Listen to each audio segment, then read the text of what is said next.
I'm feeling good.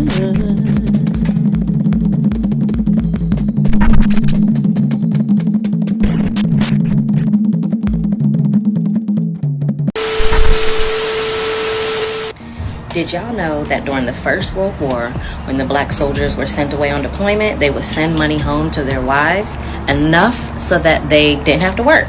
And they didn't. So they became stay-at-home wives, stay-at-home moms. And this pissed some people off, and you know who. Mainly the white women.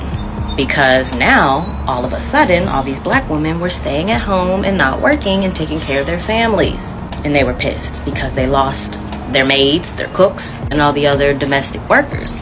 What had happened was they complained, and so much so there was a law passed, or a black code that was passed during this time, that forced black women to go to work.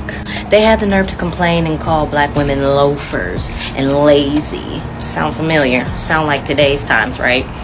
Anyway, black women had to go to work, and if they didn't, they were fined or sent to jail. And I just want to say that it's pretty revolutionary if you decide to rest. So take that PTO, girl. Take that vacation, sis, and rest.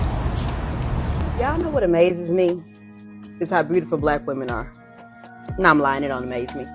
But I am absolutely loving the fact that we are focusing on our self-care and our mental health, and for black men as well. Kudos to us. If you didn't know, there was a time that what we wanted never even mattered at all.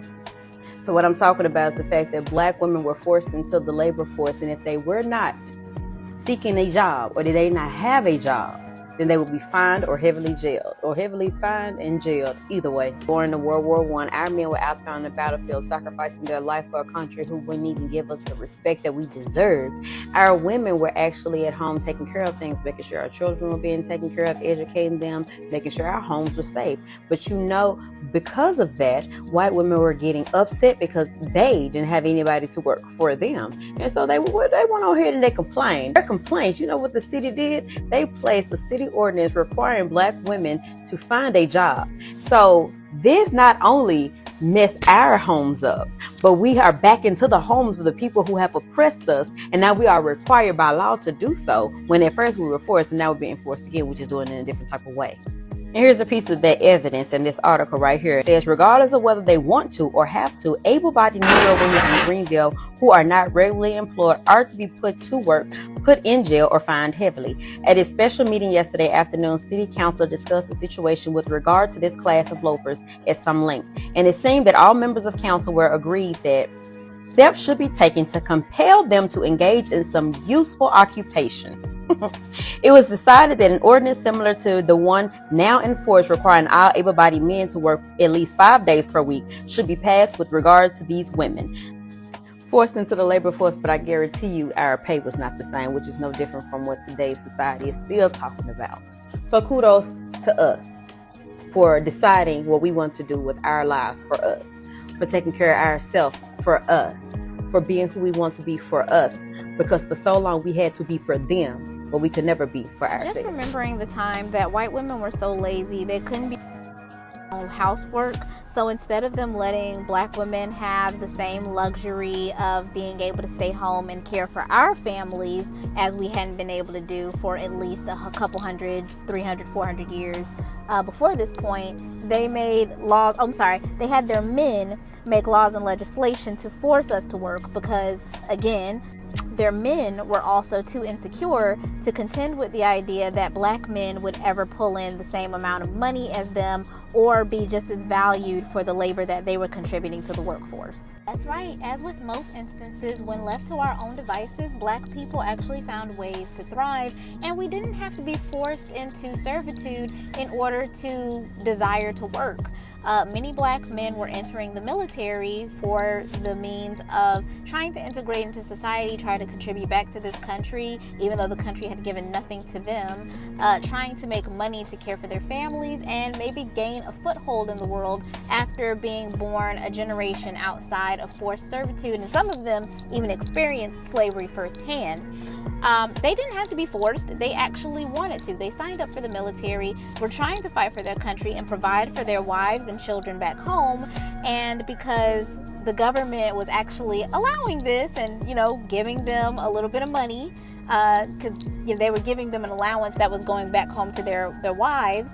The black women back home now had enough money to be able to quit these harsh domestic roles in other women's homes and take care of our own families and start building our own home. Well, the disgruntled 𝒯ℎ𝒋 people couldn't have that, because that would mean leveling the playing field. That would mean that black folks would have a fighting chance to actually start to gain some leverage in society and, start rebuilding or building for the first time our own communities and, being self-sufficient, which looked a little bit too much like equality to them. That was a little too much humanity for these beasts of burden.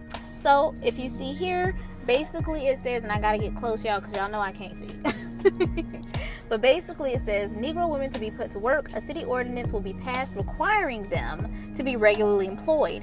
That is because since these women were now getting allowances from their husbands' hard work and labor in the military, they were now able to focus on themselves and focus on their own family. So for the first time, black women had the luxury of choice and being able to choose to do for themselves. And they did not, obviously, want to spend 16 plus hours in some other motherfucker's house taking care of them. They were choosing to stay home and take care of their own homes. So they had the audacity, black women had the audacity for the first time in forever to actually say, no thank you, I actually don't want to work for a half a penny every 24 hours. I'm gonna stay home and take care of myself and my kids with the money my man is making. So not only were these women exercising autonomy for the first time in ever, but they were actually able to do what the YT women were doing. And not only that, YT people had to do their own work for the first time. So what did these 𝒯ℎ𝒋 women do? These 𝒯ℎ𝒋 men and women, but mostly the women do. They complained so much that they forced the government to force black women to get back in their houses, their homes that they should have been caring for, and cook and clean. And it's crazy because if history had taught them anything, it is that black women in proximity to YT men means that those YT men are going to take advantage of those black women. So you were literally imagine being so lazy that you would rather,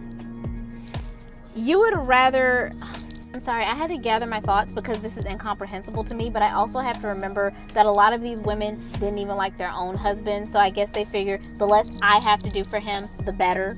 But imagine being so lazy that not only are you not willing to clean and care for your own house and children, you are willing to allow your husband to cheat so you can have the luxury of continuing to not care for your own household. Because let's keep it 100%, most of the time the black women that were entering these households as domestic workers were also mistresses, or if they weren't mistresses, they were being assaulted and essayed on a regular basis, because these lustful monsters were preying not only on their labor but on the proximity to their subservient bodies and felt like they were owed access to these black women. So yes, more often than not, these husbands, fathers, brothers, uncles, etc. that y'all were forcing black women in proximity to were also trying to screw us. Because you don't want to do your own housework, bitch. Like, what? Like, what? Oh, look at that. That's the cutest little face I ever saw. Can you give me some sugar?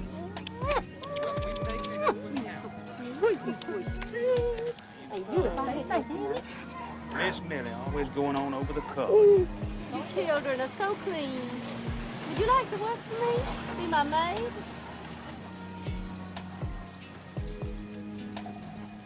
Hell no. What did you say? Hell no. What did she say? Hey, can't you pump that crude a little faster?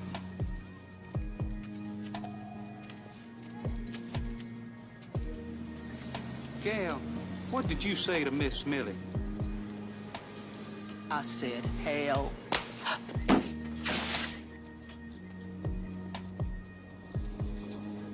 Oh, Miss Sophia. No! Miss Sophia, no!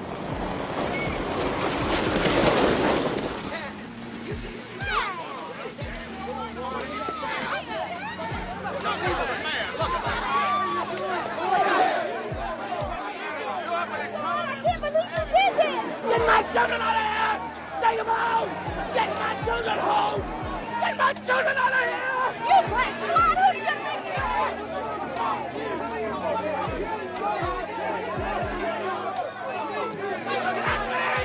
Leave me alone! Touch me!